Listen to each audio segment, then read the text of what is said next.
Di Sasak, Putri Mandalika dicinta banyak pangeran. Persaingan mengancam perang antar kerajaan. Rakyat gelisah, cinta yang indah bisa berubah bara. Mandalika memilih jalan yang tak diduga agar darah tak tumpah di pasir pantai segar. Pada fajar, ia mengumpulkan semua pelamar di Tanjung. Dengan suara bening, ia berkata, "Aku milik semua." Lalu ia menjatuhkan diri ke laut, menyerahkan raga kepada ombak dan takdir. Gelombang memecah, tubuhnya lenyap. Tak lama, cacing laut berwarna-warni, nyale, muncul melimpah. Rakyat percaya, Mandalika kembali sebagai rezeki yang bisa dinikmati bersama, bukan diperebutkan. Sejak itu, bau nyale digelar tiap tahun.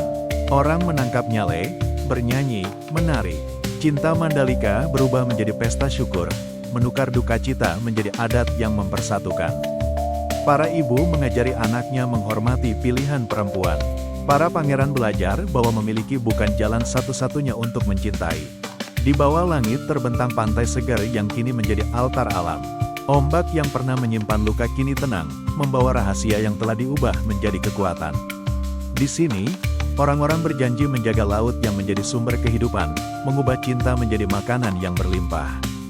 Nyanyian tentang Putri Mandalika menggema di pasar dan sekolah. Ia adalah simbol pengorbanan yang arif, memilih perdamaian di atas konflik. Dari suara khas pasar hingga bel berdentang di kelas, kisahnya menginspirasi kebijaksanaan dan harapan untuk masa depan yang damai. Bau nyale menandai musim tanam yang penuh harap. Ketika nyale muncul di pantai, masyarakat percaya ini pertanda panen yang melimpah. Cinta Putri Mandalika mengalir ke sawah, menjadi padi yang subur dan tawa yang meriah saat panen tiba. Wisatawan datang untuk melihat kisah bau nyale, tetapi para tetua tetap menjaga maknanya. Mereka menolak mengubah ritual ini menjadi pertunjukan sekadar hiburan. Ini adalah doa yang diwariskan, ditangkap dengan tangan basah oleh generasi yang menjaga warisan leluhur. Hikmah kisah ini mengajarkan bahwa cinta bukan milik yang sempurna. Terkadang, cinta tertinggi adalah mengubah diri menjadi berkah bagi banyak orang.